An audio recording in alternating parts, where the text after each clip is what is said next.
അങ്കമാലി സ്പന്ദന ന്യൂസിലേക്ക് സ്വാഗതം. 2020 സംസ്ഥാന നേതാക്കളായി സംസ്ഥാന വൈസ് പ്രസിഡന്റ് വി ഗോപകുമാർ, സംസ്ഥാന എക്സിക്യൂട്ടീവ് അംഗങ്ങളായ advocate Charlie Poly, Benny Joseph, നിയോജകമണ്ഡലം പ്രസിഡന്റുമാരായ doctor Varghese George, advocate Sunny Davis, Harishankar Poolani എന്നിവരും ഏതാനും പ്രവർത്തകരും ഐവിൻ്റെ വീട്ടിലെത്തി വളരെ നിഷ്ഠൂരമായി കൊല നടത്തിയ പ്രതികൾക്കെതിരെ പഴുതടച്ച് അന്വേഷണം നടത്തി ശക്തമായ ശിക്ഷാ നടപടികൾ നൽകണമെന്ന് 2020 ആവശ്യപ്പെട്ടു.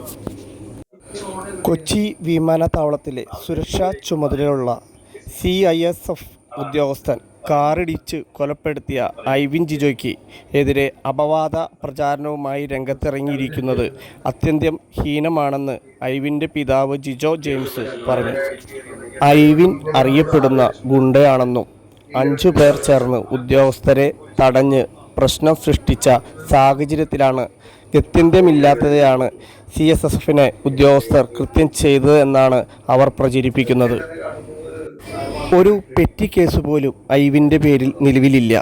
തനിച്ചാണോ സംഘം ചേർന്നാണോ ഐവിൻ വന്നതെന്ന് അറിയാൻ CCTV തെളിവുകളുണ്ടല്ലോ എന്നും പിതാവ് പറഞ്ഞു. നിഷ്കളങ്കനായ തൻ്റെ മകനെക്കുറിച്ച് അപവാദങ്ങൾ എന്നോർക്കുമ്പോൾ ദുഃഖമുണ്ട്.